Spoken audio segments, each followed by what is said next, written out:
Police swooped on this Midrand property following an intelligence-led operation, uncovering cocaine valued at around 20 million rand, neatly packaged and ready for distribution. This drug manufacturing laboratory was established in the middle of a dense bush at the foot of a mountain several kilometers outside Krugersdorp. Highly sophisticated drug and producing machinery. The head of the Hawks, Lieutenant General Godfrey, says they received information from members of the public about the operation a few days ago.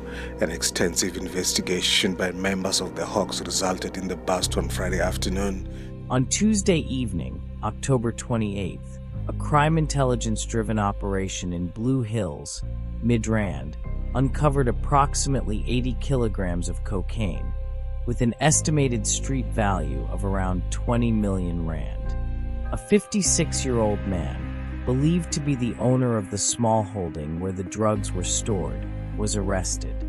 According to the spokesperson of the South African Police Service, the consignment was imported from a neighboring country and was destined for the Western Cape, specifically Cape Town. The drugs were hidden in a storage room on the plot. Reports note that some cocaine bricks were labeled Hermes Paris. To understand why this happened in Midrand and why South Africa is now a target for labs and importation, we need to look at geography and networks. South Africa has coastal access, major ports like Durban, major airports such as Tambo, and road networks that connect many regions. This gives traffickers several routes in and out. Furthermore, South Africa is not only a transit country, but increasingly a destination for manufacturing or storage of illicit drugs.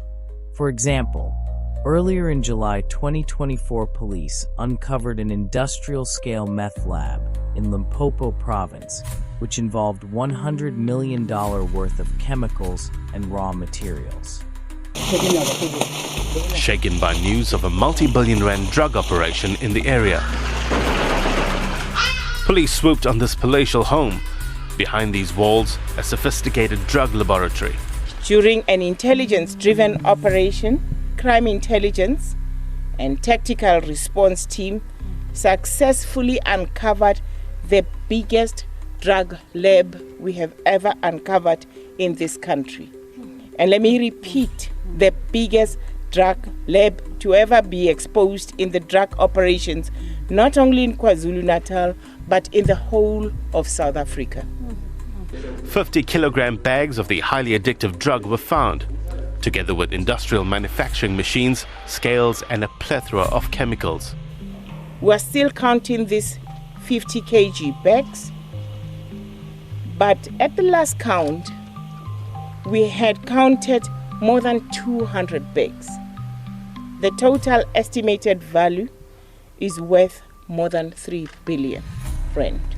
This raid follows recent busts at nearby Gillets and Umhlanga. They are moving closer to the urban areas. There is more activity in the urban areas and there's more demand in the urban areas. Shock residents declined to be interviewed. The drugs will now be destroyed. The 3 suspects will appear in the Pinetown Magistrates Court on Friday, facing charges of manufacturing drugs. The final destination of the narcotics is still being investigated. The Midrand lab shows the trend. Smaller holding plots, hidden storage rooms, imported goods, and domestic distribution.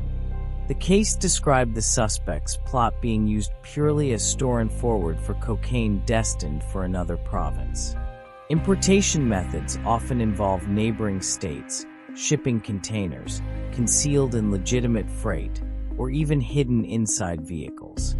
In the Midrand case, preliminary investigations pointed to the drugs being brought in from a neighboring country. Why target South Africa?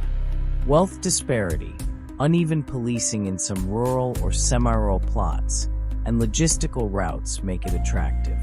Also, once inside South Africa, the drugs can be redistributed to other African countries, Europe, or simply sold locally. What do we mean by drug lab? In many cases, especially with synthetic drugs like methamphetamine, traffickers set up full manufacturing facilities, chemical vats, precursors, freezers, packaging equipment. For cocaine, often the focus is more on storage, refining, repackaging, and distribution rather than synthesis itself.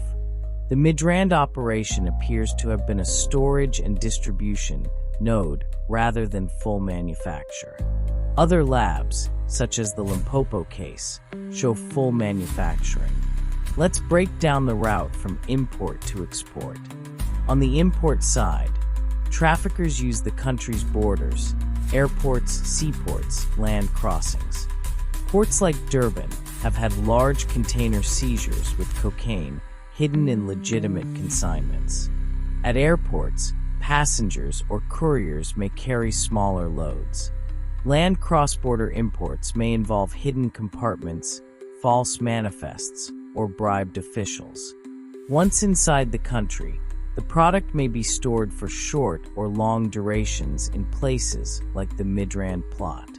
From there, it either moves to other provinces internally or is prepared for export overseas. South Africa's transport and logistics infrastructure makes this possible. The Midrand bust is a textbook example. A storage site in Gauteng with product destined for another province and possibly beyond.